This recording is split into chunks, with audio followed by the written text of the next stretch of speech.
Good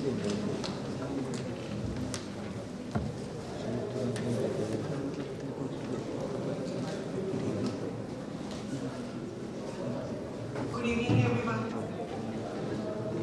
I'm truly delighted to welcome you all to our weekly colloquium, which is being held every Wednesday throughout the semester. And as you know, this platform has been designed to inspire, enlighten, and ignite the curiosity among all of you, so that we are able to bring together the accomplished professionals and thought leaders to share their knowledge and experience. So today we are honored to have Shri Vijendra Chaudhary ji. He is a distinguished alumnus from 95-99 batch of RAC Kurukshetra, and he currently serves. Actually, when I was writing this, he was serving as additional general manager, and today when he was in my office, I came to know he has been promoted. Yeah. Yes. So we should congratulate.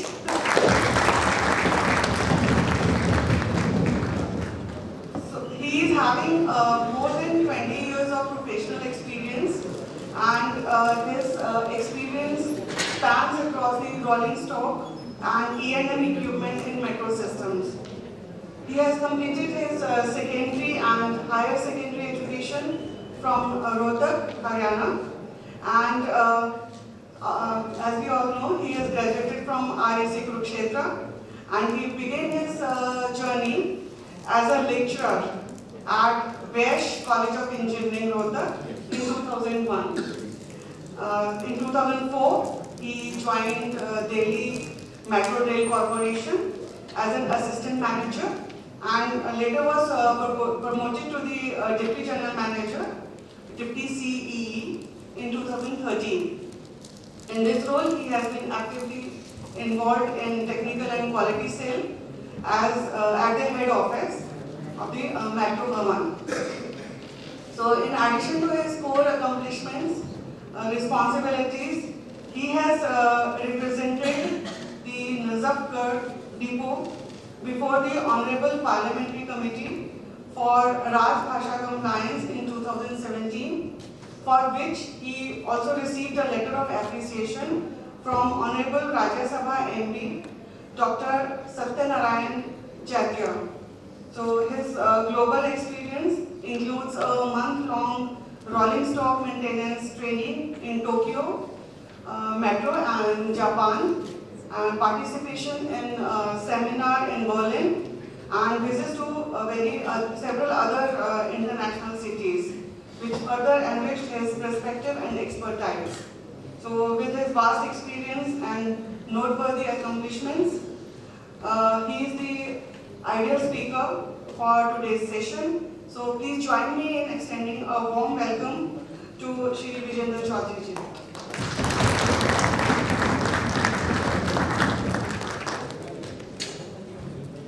Thank you, ma'am, for this beautiful introduction of me. Am I okay in Hindi and English both? Yes. मैं इनसे बैठ के ना बोल रहा था कि मैं सीनियर अपने आप से नहीं, मुझे आप लोग सीनियर बनाए। आप समझ रहे हैं ना? मुझे नहीं लगता कि मैं तो अभी भी वैसा ही हूँ जैसा अपना इंजीनियरिंग कॉलेज में था, बट आप लोग बैठ के मुझे ना सीनियर बना देते थे, हो ये तो सीनियर आदमी आ गए हैं। But of course let us start. First I would like to thank director sir for having this kind of concept. I think this is for the first time in NIT or RAC that this kind of concept is evolving here. Then I would like to thank Dr. Dixit Garg, President Alumni Cell, Dr. Pratibha Agarwal, Dean, Dr. Sally Vadera, FIC Alumni Cell, and Dr. Yogesh Agarwal, FIC Alumni Cell. Thank you sir, मेरे को बुलाने के लिए और मेरे को senior बनाने के लिए। अदरवाइज दिल से तो मैं अभी भी बच्चा ही। ठीक है, तो लेट अस स्टार्ट। मैं अपना कुछ इंट्रोडक्शन स्टार्ट करता हूँ। तो इंट्रोडक्शन में कुछ प्रेजेंटेशन है, इसमें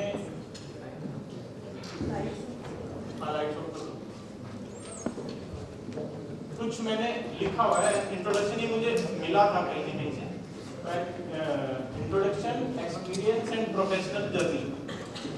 अगर ये कोई पर्टिकुलर क्लास नहीं है, कोई भी कभी भी आ सकता है, उसके जा भी सकता है, ऐसा कोई इशू नहीं है। मैंने एक को पॉइंट आउट इसलिए किया था कि मैं बैक बेंचर था। बैक बेंचर में ना आपको प्रेशर नहीं लेना होता, आप आराम से बैठे रहते हो। मैं 4 साल में एक ही बार फंसा हूँ। एक सर थे ना, तो सर जो मशीन्स पढ़ाते हैं अपने इलेक्ट्रिकल में, संधू सर ने एक बार मेरे को चौक मारा, हाँ उठ के आ जा ब्लैक बोर्ड पे। और एक्चुअली ब्लैक बोर्ड नहीं, उस टाइम ब्लैंक था, मैं कुछ और ही सोच रहा।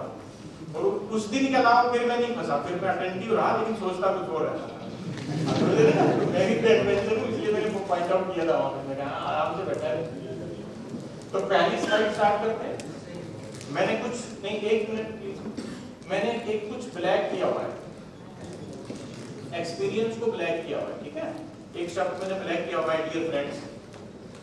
मेरे हिसाब से, आपके हिसाब से कुछ हो सकता है, बट एज ऑन डेट मेरे हिसाब से लाइफ का सिर्फ एक यही डेफिनेशन है कि लाइफ एक्सपीरियंस के अलावा कुछ नहीं। पहले आप अपना बचपन एक्सपीरियंस करते हैं, then you come to your adolescent, फिर आप कुछ जॉब का एक्सपीरियंस लेते हैं, फिर आप कुछ अपने फैमिली का एक्सपीरियंस लेते हैं, फिर आप आगे के सिर्फ एक्सपीरियंस ही लेते चले जाते हैं। और अगर वो मोड रहता है तो then you feel very much satisfied. और अगर आप इस मोड में रहते हैं कि नहीं अभी मुझे ये अचीव करना है, अभी मुझे कुछ ये अचीव करना है, उसमें क्या एंजाइटी बनती है, एक अजीब सी बनी है बच्चा, एंजाइटी बनी हुई है। आप फंस गए ना। मैं टीचर नहीं ना पर्टिकुलरली, मैं यही तो है ना, अपने आप को किसी चीज की एंजाइटी में नहीं रखना है। तो मैंने सिर्फ ये कहा है कि जीवन एक एक्सपीरियंस है, आपको एक्सपीरियंस ही लेना है, ठीक है। तो पहले मैं कैसा था वो बताता हूँ मैं आपको। अब जरा वो इंट्रोडक्शन कर दो। अब देखो इंट्रोडक्शन में क्या है।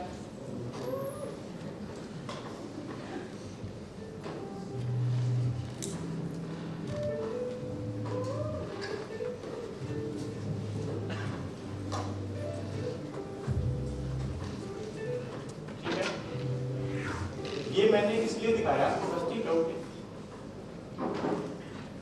कि बचपन में भी मैं वैसा ही था जैसे आप लोग, as a normal human being. खेलता था, खेलने के बाद मेरे को मैं इतना गुम हो जाता था कि मेरे घर वाले ढूंढते थे कि वो चला कहाँ गया। और अब मुझे पता लग रहा है that is my power of concentration, that is my power of concentration. मुझे ये नहीं पता कि मैं दुनिया में कहाँ हूं। मुझे आज भी अगर मेरे को किसी क्रिकेट स्टेडियम में खड़ा कर दो, कुछ नहीं करो, तो मैं भूल जाऊंगा कि मैं कहां खड़ा हूं, ठीक है। उसका मैं आगे कोरिलेशन करूंगा। उसके बाद एक टर्निंग पॉइंट आता है मेरा, इट वाज समवेयर दिसंबर 1993, ठीक है। मैं ऐसे ही चल रहा हूँ, नॉर्मल हूँ, राजस्थान में किसी एक भैरोड एक जगह है, वहां पे मैं रहता था, वहां पे खेलता था। मुझे खेलने के अलावा पढ़ाई का ज्यादा ऐसा कुछ था नहीं, मतलब ठीक है नॉर्मल, मैंने पेपर पास कर लिए, क्लास पास कर ली, पढ़ लिया, ये हो गया वो हो गया, चलता चला गया। मेरे दिमाग में था ही नहीं कुछ आगे क्या करना है, वो चल रहा था, मैं खेलता ही रहता। और स्पोर्ट्स में मैं ठीक हूँ अभी भी। जैसे ठीक कैसे हूँ कि मेरी यहाँ पट्टी बंधी हुई है, अभी मेरे दोनों कंधे में दर्द है, ये गोडा भी टूटा हुआ है मेरा 20-25 साल से, ठीक है। तो स्पोर्ट्स में मुझे इंटरेस्ट था, बाद में पता लगा कि ठीक है that is your power of concentration. लेकिन अब मैं उस बात पे वापस आता हूँ कि दिसंबर 1993 मैंने किसी अपने एक साथी के घर गया था, मैं वैसे खेलने के लिए। मैं चला गया कि मैंने कहा चलो क्या कर रहा है क्या नहीं कर रहा। At that time I was in 12th का मेरा एग्जाम बोर्ड का आने वाला था, ठीक है। 10th भी पास हो गई, ऐसे ही हो गया। मैंने मैथमेटिक्स में ऑफ कोर्स मेरे मतलब ऐसा रहता है कि मेरी फैमिली वाइज मैं मैथमेटिक्स में ठीक हूँ, मेरे 100 में से 96 थे। और 4 नंबर भी वो इसलिए कट गए, उसने कोई एग्जांपल का tan थीटा का कोई दे दिया था क्वेश्चन, वो मुझे नहीं पता लगा वो कहाँ से आया। और मेरे को उस बात का दुख था, ये नहीं था कि 96 आए मेरे, ये क्या है, ठीक है। तो वो मैथमेटिक्स में ठीक है, वो मेरी फैमिली हिस्ट्री है। मेरे फादर भी 1963 में टॉपर थे पंजाब और हरियाणा में, 13th रैंक थी उनकी डिप्लोमा में। तो वो मैथमेटिक्स मेरे लिए ठीक था, बच्चों के लिए भी ठीक है। मैं बोल रहा हूँ ये टैलेंट है हमारे में, अगर तुमने मेहनत नहीं की तो तुम्हारी प्रॉब्लम। तो कमिंग बैक टू दैट, दिसंबर 1993 मैंने एक स्टूडेंट के पास घर में गया मैं उसके, और मैंने जाके देखा, वो भी नॉर्मल था, सर्दियों के दिन थे, तो मैं उससे मिलने चला गया। तो मिलते हुए मैंने उनकी मदर से पूछा कि आंटी ये कहाँ पे है? बोले वो उस रूम में बैठा है, कहीं पढ़ रहा हो। मैं गया उसके रूम में। उस रूम में एक खाट बिछा रखी है, उसके अंदर रजाई है, उसके चारों तरफ किताब है। वो वॉशरूम में गया हुआ था, मैं वहां पे जाके बैठ गया। बैठ के ही मतलब मेरे को कुछ अजीब सी एनर्जी फील हुई। वो मुझे आज पता लगती है, उस टाइम नहीं पता लगती। तो मेरे दिमाग में वो पिक्चर अटक गई। मैंने कहा वो ये तो व्हाट आफ्टर 12। वहां से मेरे दिमाग में चालू हुआ कि 12th के बाद मुझे क्या करना है। मुझे अभी तक पता ही नहीं था कि मुझे क्या करना, मुझे नहीं पता लग रहा था। तो वो पिक्चर देखने के बाद में मेरे अंदर में वो एंजाइटी और घबराहट मेरे अंदर में भी स्टार्ट हो गई। मैंने कहा भाई अब तो 12th का बोर्ड आ जाएगा, 12th के बोर्ड के बाद क्या करेंगे पता नहीं है। समझ रहे हैं ना आप? एंजाइटी रहती है आपको कि भाई अब क्या करेंगे, यूनिवर्सिटी कॉलेज जाना है या आपको कहीं पर एडमिशन लेना है। लेकिन मुझे ये नहीं पता था कि मेरे को कहाँ एडमिशन लेना है या क्या लेना है। उस दिन के बाद में मैं घर पे आया।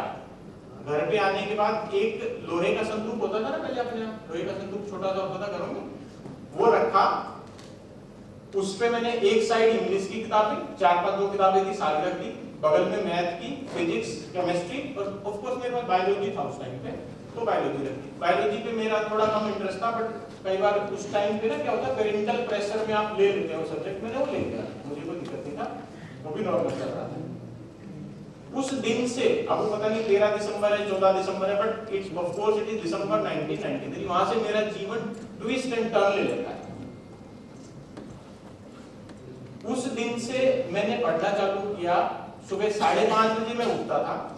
मेरा रूटीन था कि हाफ एन आवर मुझे इंग्लिश में पढ़ना है, चाहे मुझे कुछ भी पढ़ना पड़ जाए, चाहे थोड़ी सी व्याकरण हो गई, चाहे कोई एक शब्द हो गया या कोई डिक्शनरी हो गई, कुछ भी हो गई, वो मैं पढ़ता था। हाफ एन आवर वो 5:30 से 6 बजे तक, 6 बजे से लेकर 9 बजे तक मैथमेटिक्स, 9 के बाद में कुछ खाना वाना खा के 10 के बाद फिर मैं फिजिक्स और शाम को केमिस्ट्री। ऐसा मतलब एक रूटीन बना मेरा दिसंबर 1993। और वो रूटीन, अभी कंक्लूजन बता देता हूँ, फिर इन बिटवीन की जर्नी बताऊंगा।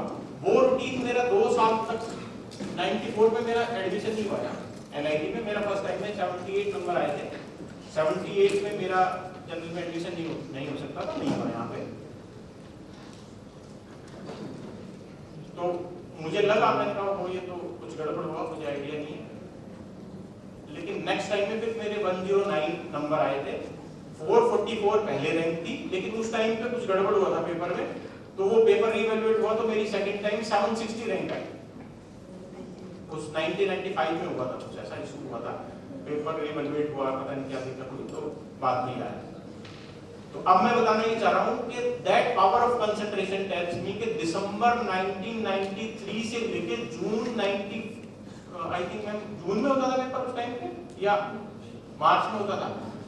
उस 2 साल में मैं असल में बता रहा हूं, मुझे नहीं पता कि ये पृथ्वी घूमती है कि नहीं घूमती, कोई आदमी कुछ कर रहा है कि नहीं कर रहा, किसी कोई गाड़ियां चल रही है कि नहीं चल रही। मैं एक कमरा, एक घर, एक कमरा, एक खाट, उसी पे बैठा रहा मैं 1.5-2 साल तक।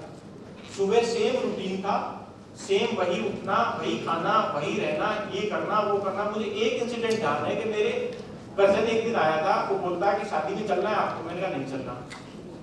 मेरे फादर ने मुझे बाद में बताया कि हमें ये डर लग गया था कि ऐसा ना हो कि तू पागल हो। आप समझ रहे हो, मेरे अंदर तो डर था वो पढ़ने का, लेकिन उनको ऊपर से ये इंप्रेशन होता था कि नहीं यार ये इतना ज्यादा पढ़ाई कर रहा है या कुछ कर रहा है, हो सकता है ये पागल भी हो जाए। ये मेरे को उन्होंने अब 10-15 साल बाद बताया, यार हम तो इतने ज्यादा डरे हुए। तो सुबह का मेरा यही रूटीन, रात को 10 बजे तक मैं 10:30 तक पढ़ता था। ऐसा नहीं है ज्यादा कि कोई 24 घंटे पढ़ने लग गया है। मैंने नींद भी पूरी ली है। 10:30 के बाद कौन लाइट बंद कर रहा है, क्या कर रहा है, मुझे पता नहीं। मेरे घर में कौन आ रहा है, कौन जा रहा है, कोई पता नहीं। बिल्कुल credit goes to my parents also. मुझे अगर उनकी लड़ाई झगड़ा होता है ना, वो भी मुझे नहीं पता कि उन्होंने कभी किया कि नहीं। तो दैट काइंड ऑफ माहौल वो मुझे ऐसा मिला है, इस वजह से ये सारा का सारा सक्सेस का मुझे मतलब तो डिवाइन पावर है वो आपको कभी बाद में पता लगेगा कि हाँ आपके थ्रू कुछ काम हो रहा है। कई लोग ये बोलते हैं ना यार मैंने ये कर दिया, मैंने वो कर दिया, मैंने वो कर दिया, है ना। हमारे यहाँ बोला जाता है कि जो पुराने जो नेता थे या जो पुरानी ऐसी कहानी कहते थे ना कि हमने ये कर दिया, वो सब चैनिया समझते हैं आप लोग। हरियाणा के लोग चैनिया समझते हैं, शमशान घाट बोलते हैं। तो ये नहीं सोचना है, ये नहीं सोचना है। That is ultimate truth, that is ultimate truth. तो आप जीवन को काटने के लिए नहीं आए, जीवन को अच्छे से जी। अच्छा एक बात सही है, ये मैं पहले ही बता देता हूं कि हमारी डायरेक्शन ऑफ ट्रेवल या डायरेक्शन ऑफ वर्क बिल्कुल सही है। इस चीज का कॉन्फिडेंस आप में होना चाहिए। आप समझ रहे मैं क्या कहना चाहता हूं? तो मेरे से कोई भी इंटरेक्ट करे, मैं ऐसा कुछ अच्छा इसमें एक लाइन बोलता हूं, मुझको इतना पता है कि तुझे कितना पता है। समझ गए ना ये लाइन? मुझे ये पता है कि तुझे कितना पता है। अपने आप को ओवर मतलब चिड़िया की तरह फर करने की जरूरत नहीं है मेरे आगे। आप समझ रहे ना, उसके आगे कोई बड़ा डर आ जाता है ना तो वो ऐसे करती है जैसे मैं बहुत बड़ी मैं, लेकिन मुझे तो पता है ना कि आप लोग क्या हो, क्योंकि वो मैं साथ गुजार चुका हूं, वो गुजार चुका हूं। ये मैं अपने बच्चों को भी बोलता हूँ, हालांकि वो मेरी भी टन्नी काटते हैं बट स्टिल मैं तो बोलता ही हूँ भाई इस उम्र में मैं भी गुजर चुका हूँ। जो तुम ये लैपटॉप आगे करके पढ़ रहे हो ना, मेरे को पता है तुम क्या पढ़। ऐसा थोड़ी हो सकता है कि कोई 10-12 घंटे वो लैपटॉप आगे रख के पढ़ता ही जा रहा है, पढ़ता ही जा रहा है। यार ये सब कहानियां छोड़ो, वो आउटपुट बता देता है कि आपने किया है, बट ठीक है। तो विद इन लिमिट आप सब कुछ करिए, मैं बताता हूँ सब कुछ करिए, बार बार यही सब। Don't be scared of anything, don't be scared of.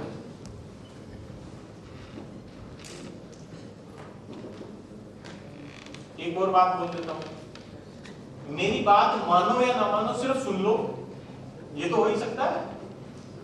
मेरी बात आप मानो या ना मानो सुन लो, जब ये कभी किसी काम में आपसे ये कनेक्ट होगी तो आप अपने आप मान लोगे नहीं अच्छा वो तो ठीक कहते रहते हैं, तो ठीक कहते।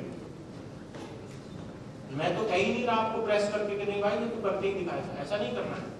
आप मेरी बात सिर्फ सुन लो, अपने माइंड में रख लो। जब आप कोई कोरिलेट करेंगे ना तो पता लगेगा।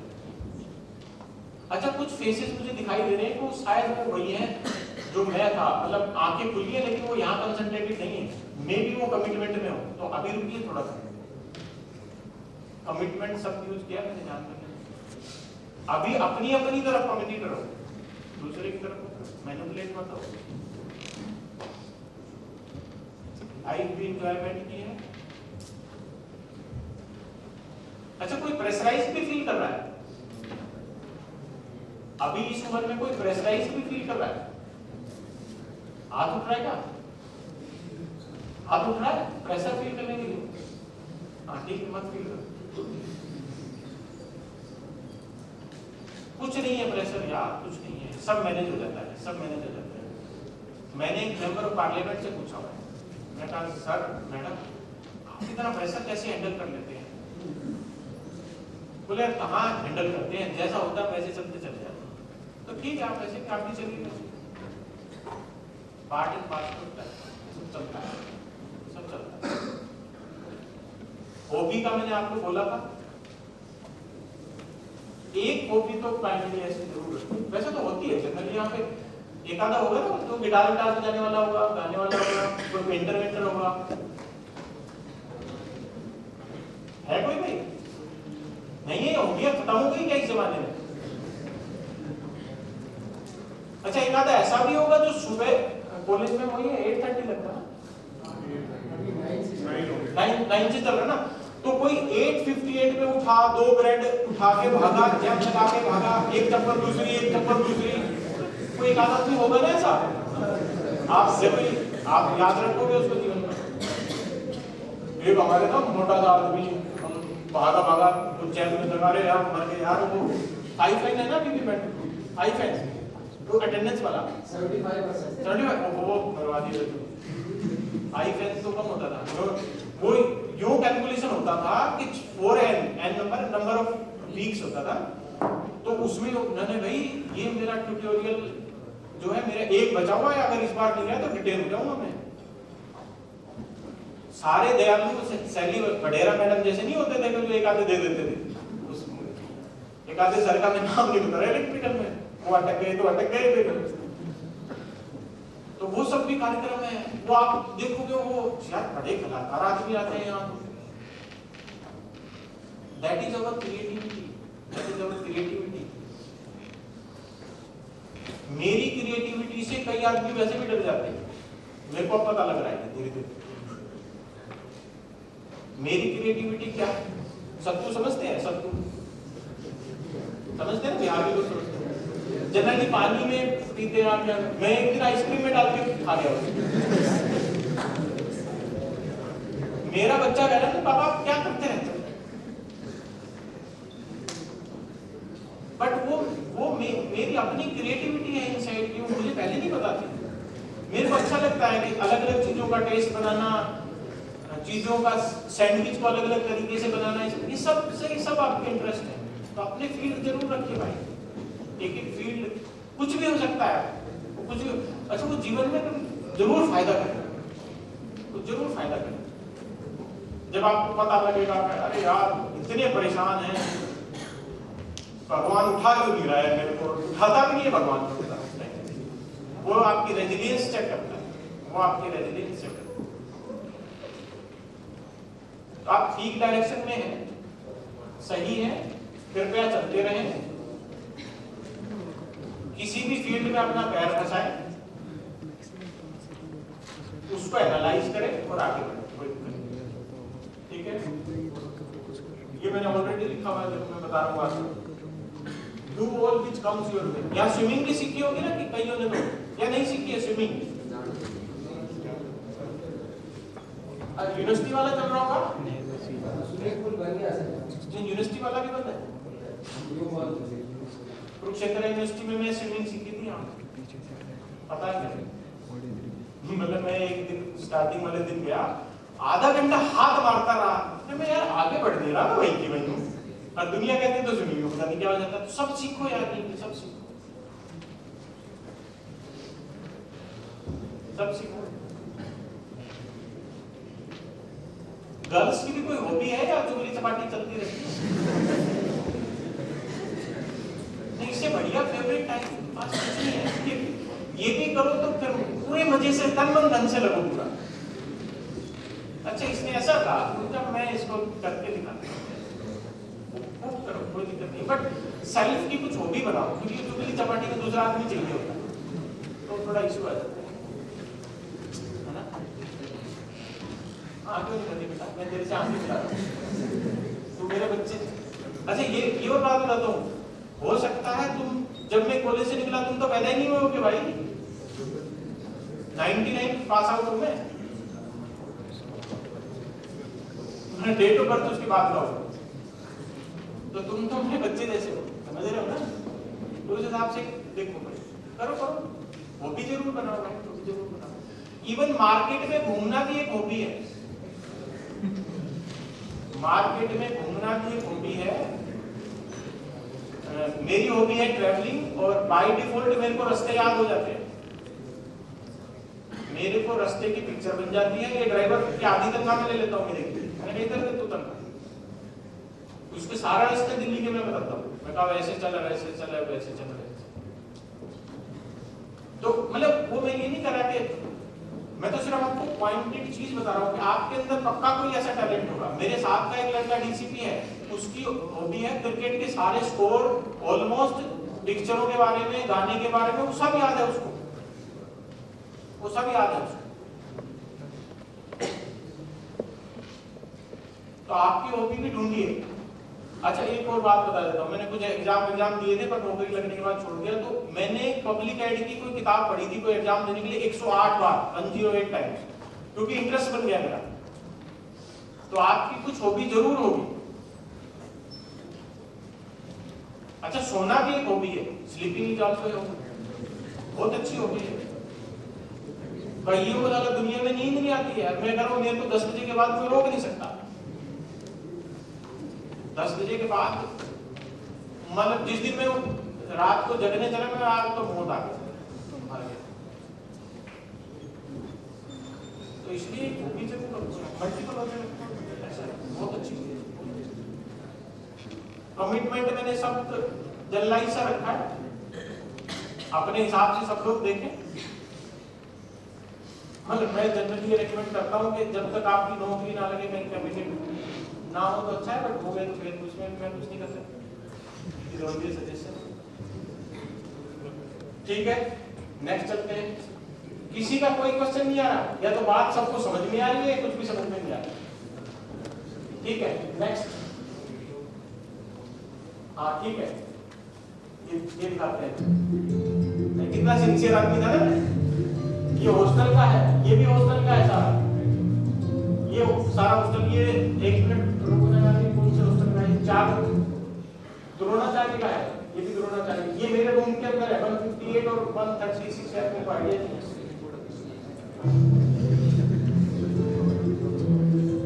देख पहले ऐसे सिंसियर होते थे, देखो जेनजी नहीं है हम लोग, हमें यही लगता था यार मैं एक्चुअली आई भाई बने हुए, समझ रहे हो? अच्छा ये बीच में एक इवेंट होगा भाई, बैक करने थोड़ा सा। इनको तो आप जानते हो, दूसरे नंबर पे ये प्रोफेसर मुख्तार सिंह। हाँ अब क्या है, उस टाइम क्या थे, तो कहानी सुनाने वाले हैं।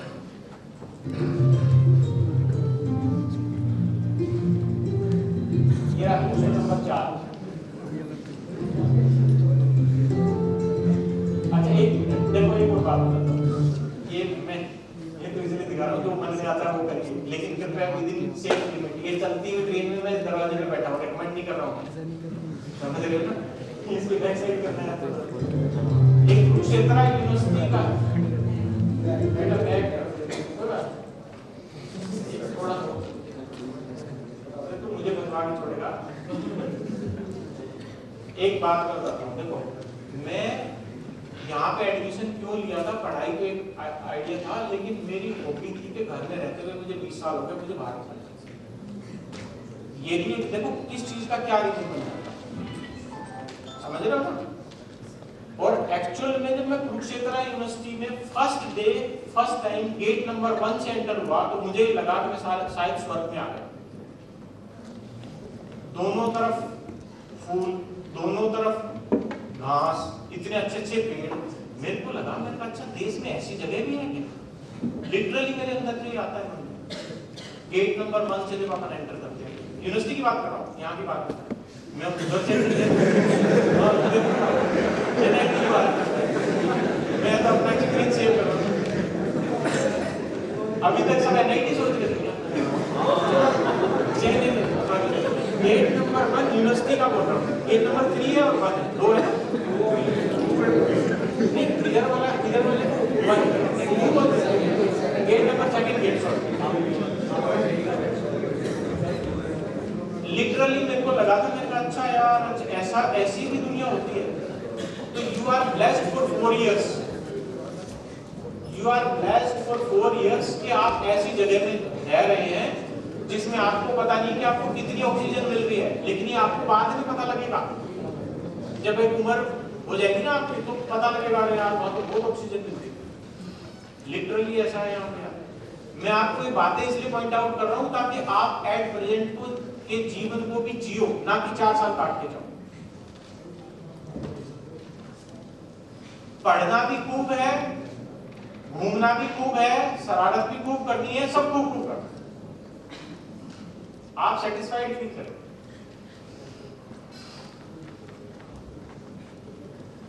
मैं इसलिए यहाँ 4 साल जी के गया क्योंकि मेरी फादर ऑलरेडी डिप्लोमा में थे, तो जब मैं पहले दिन आ रहा था तो उन्होंने बोला था कि 4 साल मेरे जीवन के दोबारा नहीं मिलेंगे। बाकी सब मिलता है नए कारण धीरे धीरे, और बाकी तो सिरदर्दी बढ़ती है, बट ये 4 साल आपको जीवन के कभी नहीं मिलेंगे। हॉस्टल से बाहर निकलते ही पूरी आजादी, कोई कुछ बोलने वाला नहीं, चिक चिक जो माँ करने वाली है वो नहीं है, जो बाप बार बार टोकता था वो नहीं है। आपको जो करना है, जैसे पढ़े हैं टांग उठा के ऐसे पढ़े रहो हॉस्टल में, अपना टीवी देखते रहो, कोई टोकने वाला नहीं है। बताओ अजीब नहीं फील होता होगा आपको, अरे यार दिमाग ठीक नहीं हो रहा, कोई टोक नहीं है। कई बार फील होता होगा ना। या कोई टोक देते थे तो अच्छा लगता था, ये बाद में पता लगती है, बाद में पता लगती है। तो इसलिए 4 साल तो जियो। टाइम का बता देना सर, मैं बता दूं, मैं भूल जाऊंगा। 5 मिनट है, 5 मिनट है तो जल्दी होगा भाई, बहुत है। मैं थोड़ा जल्दी करूंगा सर, 10 मिनट देता हूं। ये जीटी वाली पार्टी है सारी की सारी।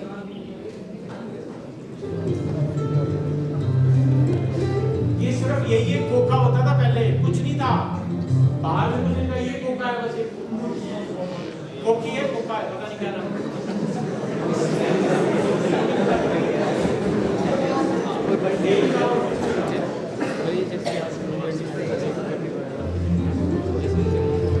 ये गोल्डन, आपने वो जो रेस्टोरेंट है गोल्डन है, ये क्या है, जो बाहर चला गया था एक टाइम पे, पहले यहाँ वो नॉन वेज बंद कर दिया था बंसीलाल के टाइम पे, तो उस टाइम पे ये था, तो बाहर हम एक पार्टी करने गए थे, सिर्फ ग्लास वाले, इलेक्ट्रिकल वाले।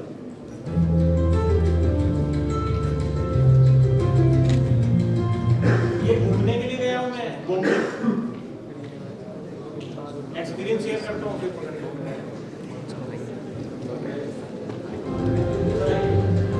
बॉम्बे और गोवा,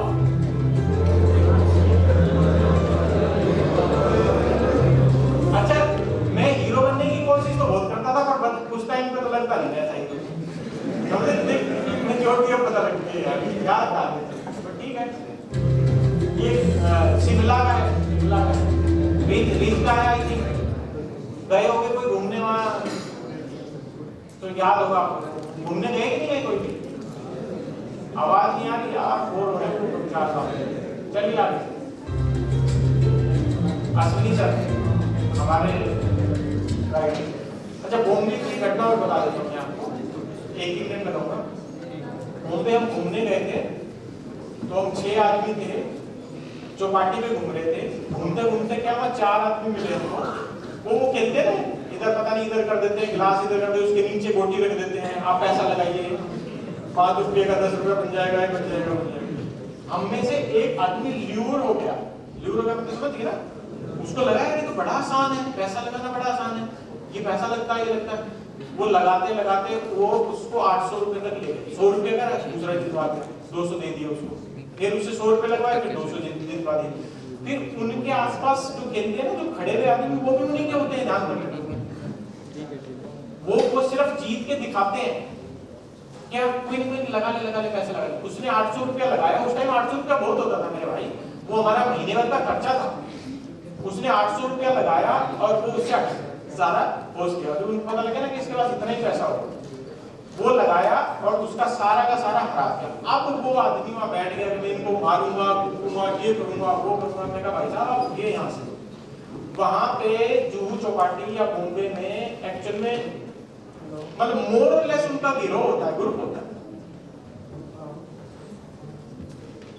तो वो सारे के सारे मिले हुए होते हैं। तो कृपया करके ऐसे ऐसे काम देखें, करें तो समझ बूझ से करें। तो ग्रुप भी है या लोकल एडमिनिस्ट्रेशन है या कुछ है, मतलब जो भी कुछ है, तो इसलिए थोड़ा ध्यान रखें इन सारी चीजों। ठीक है, आगे चलिए, धन्यवाद। बच्चे अंदर आ जाओ, किसी को आना है तो नीचे बैठना, बैठ जाओ है, खड़े रहना, कौन चेयर में, फर्स्ट ईयर में, 3rd ईयर 4th ईयर वाला तो इज्जत मानने में बैठ जाएंगे। चलिए प्लीज आगे, लाइफ ठीक है। Now comes the actual problem. अभी आप जो कर रहे हैं अपनी मनमर्जी से कर रहे हैं, कृपया करके उसको जिए ताकि आप बाद तक पॉजिटिव रहें। बाद में आपकी जो लाइफ है वो आप कंट्रोल नहीं कर सकते हैं, वो कंट्रोलिंग सिचुएशन करेगी, ये ध्यान रखिएगा। सिचुएशन की कंट्रोल में जाएगी, फिर उसके अकॉर्डिंगली आपको चलना। 1 साल मैंने लेक्चरशिप की है, वो भी इसीलिए कि मेरे को नौकरी चाहिए थी लेक्चरशिप।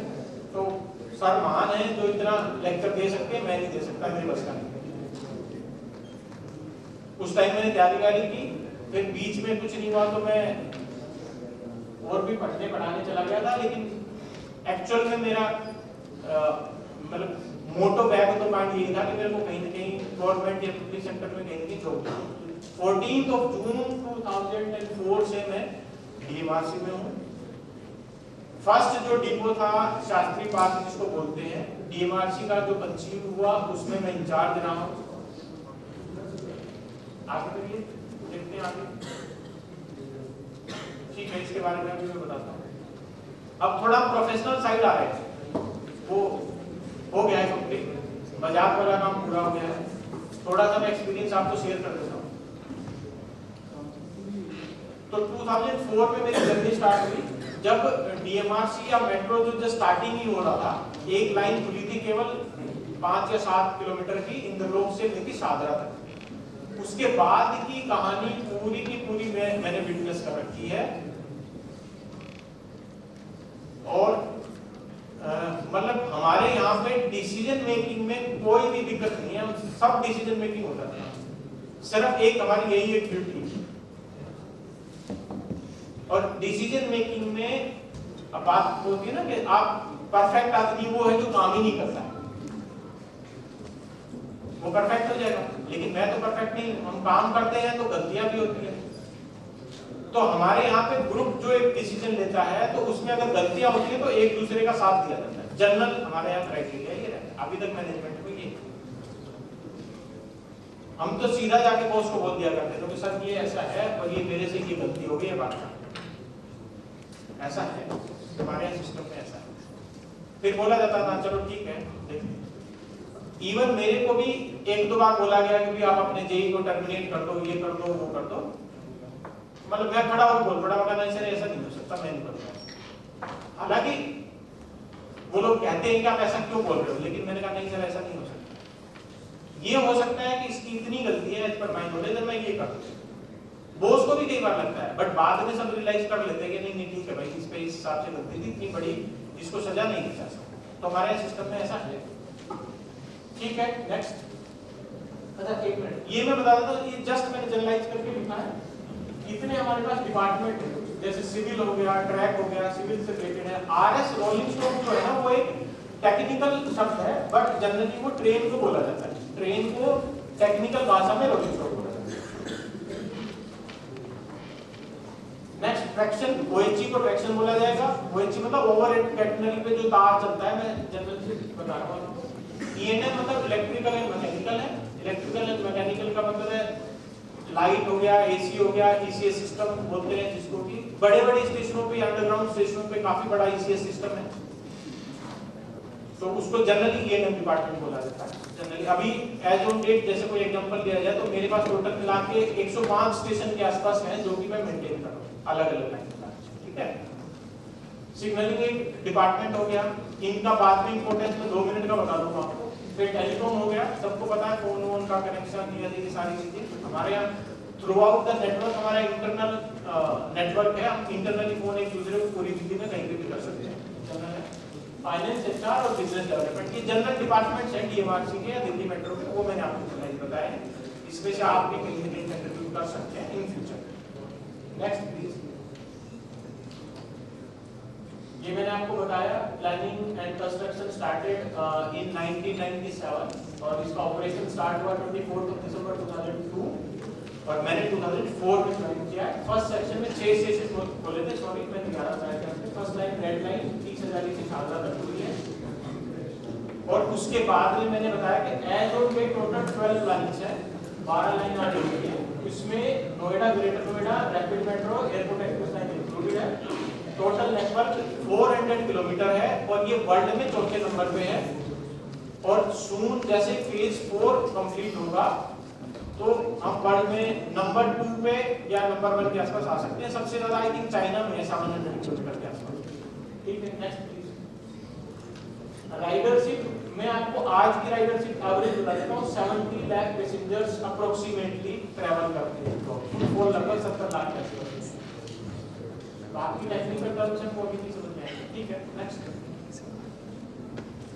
अपकमिंग में 110 किलोमीटर अप्रोक्सीमेटली फेज 2 का भी अंडर कंस्ट्रक्शन है और 206 किलोमीटर के रेडिंग कॉरिडोर फेज 5 में हमने प्रपोज किए हैं, जो सैंक्शन होगा गवर्नमेंट के ऊपर। नेक्स्ट, ये एज ऑन डेट का फेज 4 इंक्लूड करके ये नेटवर्क है डीएमआरसी का और डीएमआरसी एक्चुअल में लाइव टाइम कर चुकी है अभी दिल्ली में। चलिए नेक्स्ट। कुछ कुछ डिफरेंट टाइप्स ऑफ ट्रेन्स हैं जो अलग अलग टाइम पे आई थी। सबसे स्टार्टिंग में RS1 बोलते थे, जो सबसे स्टार्टिंग में आई है। फिर RS2 बॉम्बार्डियर वाली ट्रेन है, पहले वाली रोटम की ट्रेन है, थर्ड भी रोटम की है, और RS10 भी रोटम की ट्रेन। आगे कैफ ट्रेन, सिर्फ कैफ एक कंपनी का नाम है, इसकी एयरपोर्ट लाइन पे ट्रेन चलती है। इनकी स्पीड 120 किलोमीटर है, बाकी की चल रही 80 या 90 किलोमीटर। रैपिड ट्रेन गुड़गांव वाली है, इसको बोलते हैं, और नोएडा वाली एक अलग लाइन है जो कि नोएडा, ग्रेटर नोएडा अथॉरिटी जो है वो चलाती है। वो जस्ट इसलिए बताया कि हमारा हैंड होल्डिंग भी साथ में रहता है हमका इसलिए। चलिए नेक्स्ट, सेफ्टी सिक्योरिटी मैंने सिर्फ इसलिए लिखा है कि मेट्रो में सिग्नलिंग सिस्टम के बारे में थोड़ा सा बताता हूँ, और जनरल सेफ्टी के बारे में इतना है कि आपको चिंता करने की जरूरत बिल्कुल भी नहीं है अगर आप मेट्रो में ट्रेवल कर रहे हैं। कई बार नहीं होता, कहीं क्लस्ट्रोफोबिया हो जाता है, ट्रेन रुक जाती है, ट्रेन में भीड़ ज्यादा होती है, उस समय कोई डरने की जरूरत नहीं है। दिल्ली मेट्रो पूरी तरह से सेफ है। कहीं छोटी मोटी कुछ इशू आता है, कुछ समस्या आती है, हमें इंटरनली सब कुछ पता लगता है, सब हैंडल होता है। ठीक है, नेक्स्ट। ये मेरी एक्सपर्टाइज है, जो कि ऑलरेडी मैंने बता दिया था कि मेरे बारे में। नेक्स्ट चलते हैं, कुछ कंसल्टेंसी और मेंटेनेंस का काम है जो कि DMRC कर रही है। लाइक इंडिया के अंदर पटना हम कंस्ट्रक्शन कर रहे हैं, मुंबई का कुछ मेंटेनेंस हम लोग कर रहे हैं, भुवनेश्वर का भी कुछ काम भी हो रहा है, चेन्नई मेट्रो का मेंटेनेंस अभी DMRC को मिला है, जयपुर मेट्रो हम कंस्ट्रक्शन कर रहे हैं, नोएडा, ग्रेटर नोएडा बनाया है, कोची मेट्रो भी हमने बनाया है। आउटसाइड इंडिया ढाका में कंसल्टेंसी है, जकार्ता में पहले हो चुकी है, बाकियों में अंडर डिस्कशन है, बाकी में अभी कुछ कंफर्म नहीं। नेक्स्ट, हाँ ठीक है, ये जनरल सी DMRC की वीडियो है जो मैं आपको दिखाना चाहूँगा। It's world class, comfortable, secure, economical, a mass transit system which has become a lifeline of the capital city. It is the Delhi Metro, a technological marvel of the Indian infrastructure. Delhi Metro, one of the largest metro networks in the world, is spread across the national capital as well as many satellite towns in the national capital region. At present, on a single day for 19 hours, about 350 train sets with a peak hour frequency of about 2.5 minutes travel about 1.5 lakh kilometers daily.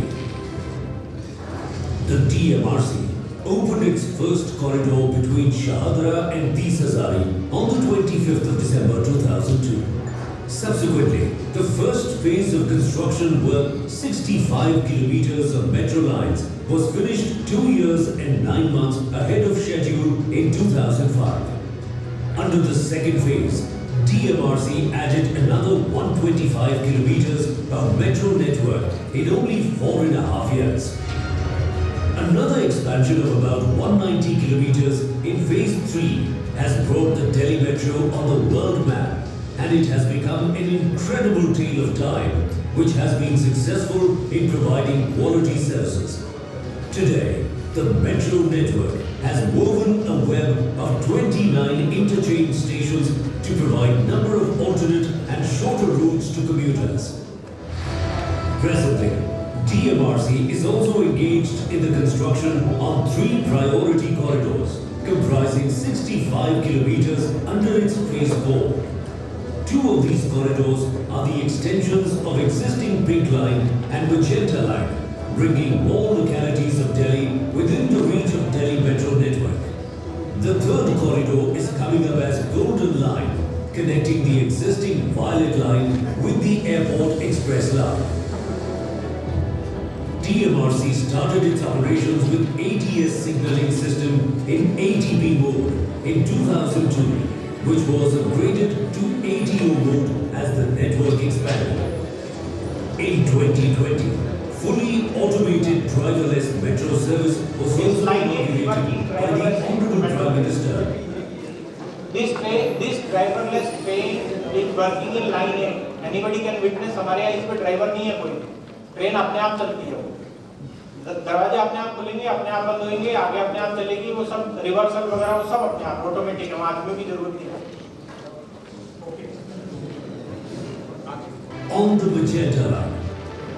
With this, India entered into the elite league of few countries having driverless metro systems which enables more reliability and safety for the commuters. As part of the Make in India initiative, several projects towards indigenization of technologies have been taken up.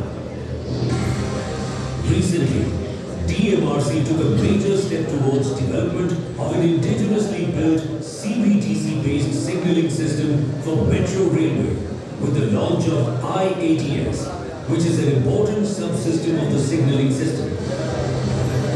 Various digital modes of transaction through the National Common Mobility Card, internet banking, e-wallets with highly automated and upgraded token vending machines have also been introduced for the metro commuters, which have revolutionized the ways to travel inside metro. QR code ticketing has now added a new dimension of convenience for the passengers. Delhi Metro has been certified by the United Nations as the first metro rail and rail-based system in the world to earn carbon credits. Delhi Metro has achieved a target of 50 megawatts, including 10 megawatts in Noida Metro of solar plant installations at various metro stations, depots and other establishments in December 2022. Around 65% of DMRC's present-day energy requirement is met through renewable energy. DMRC is the consultant for almost all other recently commissioned or upcoming metro projects in India. Delhi Metro has also played the role of a consultant for the Jakarta Metro in Indonesia and is presently engaged as a consultant for the Dhaka Metro in Bangladesh. The DMRC management recognized the importance of finishing projects within time and budgetary limitations right in the beginning. And today, DMRC is viewed as a symbol of modern India with safety, reliability and punctuality as its hallmarks.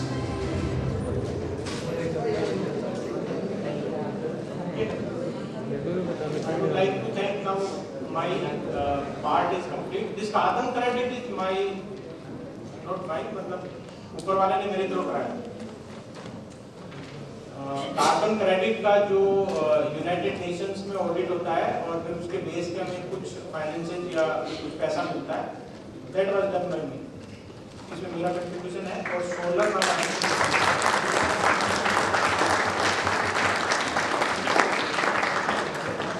Now what do you? Anybody can ask anything.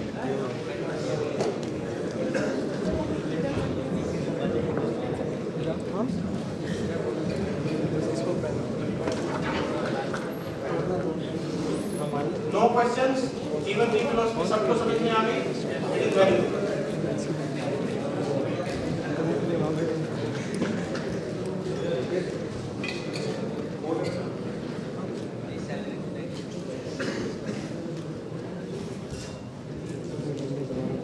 ठीक है sir, let us close. Thank you sir.